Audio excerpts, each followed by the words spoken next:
Osmosis क्या होता है ये हम देखेंगे आज की वीडियो में। उससे पहले हम एक चीज़ देखते हैं। सपोज आपके पास एक बीकर है जिसमें हमने वाटर लिया हुआ है, उसमें अगर आप एक किशमिश ऐड करो, ये सपोज हमारी किशमिश है, तो आप क्या ऑब्जर्व करोगे टाइम के साथ, क्या होगा? साथ ये श्रिंक होगी, स्वेल होगी, या क्या लगता है आपको कि क्या होगा? तो ये जो किशमिश है ये स्वेल हो जाती है। लेकिन ऐसा क्यों हुआ?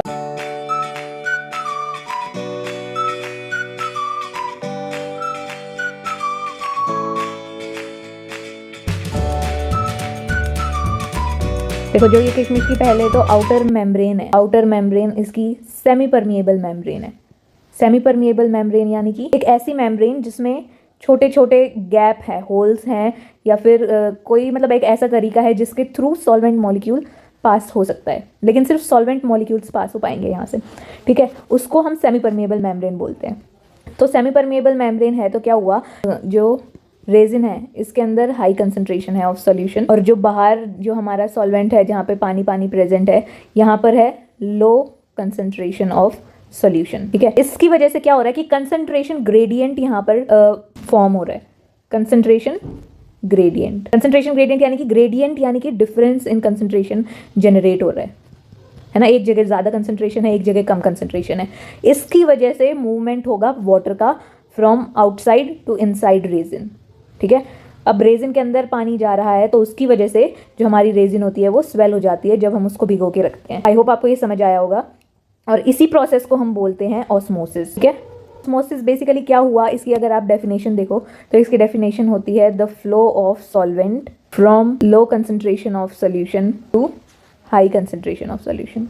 और ये भी ज़रूरी है कि आप ये लिखो कि through a semi permeable membrane, क्योंकि सेमी परमिएबल मेम्ब्रेन होगी तभी तो वो फ्लो कर पाएगा ना सॉल्वेंट। तो ये हो गया ऑस्मोसिस। या फिर जैसे आपने यहाँ पे लिखा कि low concentration of solution to high concentration of solution, इसकी जगह आप ये भी लिख सकते हो कि the flow of solvent from pure solvent to solution, फिर वही की थ्रू सेमी परमिएबल मेम्ब्रेन, ठीक है। सो जहाँ पे सॉल्वेंट ज़्यादा था वहाँ से उसने मूव किया और वो वहाँ चला गया जहाँ पर सॉल्वेंट कम था। और ये कब तक होता रहेगा ऐसे, जब तक इक्विलिब्रियम अटेन ना हो जाए, ठीक है। अगर इक्विलिब्रियम अटेन हो गया यानी कि दोनों जगह पे अब इक्वल कंसंट्रेशन है, सॉल्वेंट का भी और सॉल्यूशन का भी, तो वहाँ पर स्टॉप हो जाएगा ऑस्मोसिस, ठीक है। अब हम ये देखेंगे कि ये जो फ्लो हो रहा है सॉल्वेंट का, इसको हम रोक सकते हैं अगर हम थोड़ा सा एक्स्ट्रा प्रेशर अप्लाई करें सॉल्यूशन साइड में, ठीक है। और वो कैसे होगा, देखो जैसे बीच में है सेमी परमिएबल मेम्ब्रेन जहाँ से सॉल्वेंट क्रॉस कर पा रहा है। अब इस साइड तो है हमारे पास, ये हो गया सॉल्यूशन और ये हो गया सॉल्वेंट। यहाँ पर सिर्फ और सिर्फ सॉल्वेंट प्रेजेंट है और यहाँ पर सॉल्यूशन प्रेजेंट है। तो वही जैसे हमने अभी बात की कि यहाँ से सॉल्वेंट पार्टिकल्स मूव करेंगे सॉल्यूशन की साइड ताकि इक्विलिब्रियम अटेन हो, दोनों जगह पे इक्वल कंसंट्रेशन आ जाए। अभी फिलहाल यहाँ पर कंसंट्रेशन ग्रेडियंट है, तो अब तक तो ये जो सॉल्वेंट पार्टिकल्स हैं ये मूव करेंगे और इसको हमने ऑस्मोसिस बोला था। सपोज यहाँ पर हमारा प्रेशर लग रहा है, इस प्रेशर को हमने बोला एटमॉस्फेरिक प्रेशर, और यहाँ पर भी प्रेशर लग रहा है कुछ ना कुछ, वही एटमॉस्फेरिक प्रेशर। जब तक दोनों जगह पे एटमॉस्फेरिक प्रेशर लग रहा है तो ये ऑस्मोसिस चल रहा है यहाँ पे, ठीक है। अब हमने क्या किया कि सॉल्यूशन की साइड पे एक एक्स्ट्रा प्रेशर ऐड कर दिया जिसको मैंने पाई से डिनोट किया है। ये जो एक्स्ट्रा प्रेशर है ये क्या करेगा कि स्टॉप करवा देगा इस ऑस्मोसिस को। अब कोई मूवमेंट नहीं होगी सॉल्वेंट की इस एक्स्ट्रा प्रेशर की वजह से, क्योंकि अब हमने प्रेशर लगा दिया है और इस एक्स्ट्रा प्रेशर को हम बोलते हैं ऑस्मोटिक प्रेशर, ठीक है। वो एक्स्ट्रा प्रेशर जिसकी वजह से ऑस्मोसिस स्टॉप हो रहा है उसको हम ऑस्मोटिक प्रेशर बोलते हैं। आई होप आपको ये समझ आया होगा।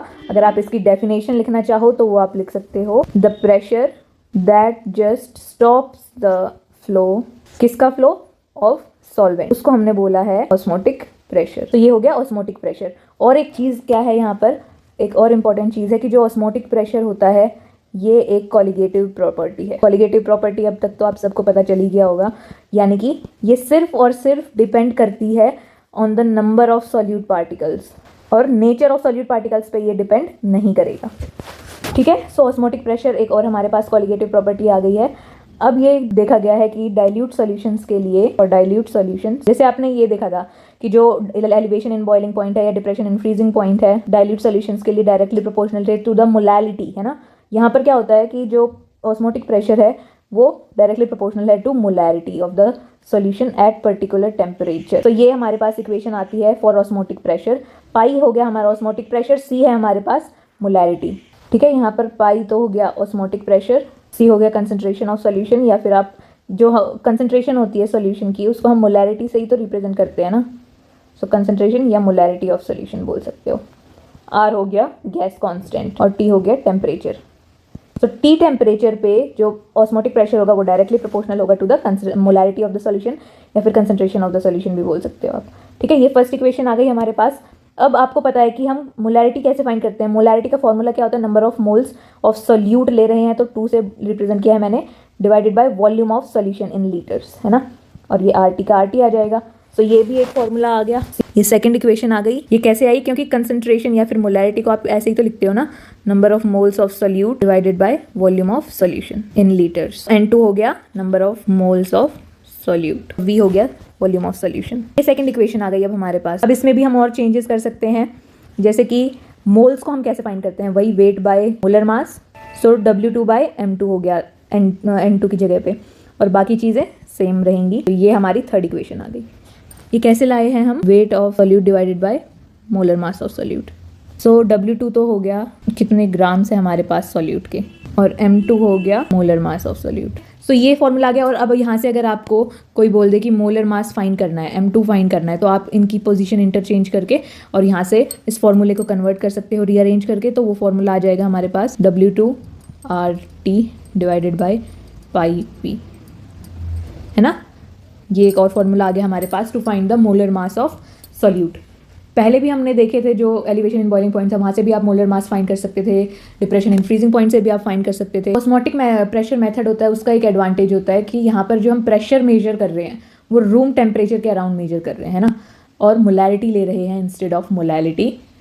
सो दूसरे कॉलिगेटिव प्रॉपर्टीज़ के कंपैरिजन में इसका जो मैग्नीट्यूड आता है डाइल्यूट सॉल्यूशंस के लिए वो हाई आता है, और इसलिए जो टेक्निक है of osmotic pressure for determination of molar mass of solutes वो यूज़फुल होती है फॉर बायोमोलिक्यूल्स, क्योंकि वो हाइयर टेम्परेचर्स पे ज़्यादा स्टेबल नहीं होते हैं ना। सो ये वाला जो मेथड है ये हम मोस्टली यूज़ किस किस के लिए करते हैं, मोलर मास अगर आपको फाइंड करना हो प्रोटीन्स का या फिर पॉलीमर्स का या फिर मतलब मैक्रोमोलिक्यूल्स ज़्यादातर हो गए, तो इनके मोलर मास को आप फाइंड करने के लिए आप ये जो ऑस्मोटिक प्रेशर का मेथड है ये अप्लाई कर सकते हो और इजीली फाइंड कर सकते हो इनके लिए मोलर मास। ठीक है, सो आई होप आपको आज का टॉपिक समझ आया होगा, osmosis and osmotic pressure, and do share this video with your friends if you find this helpful, and thank you for watching the video.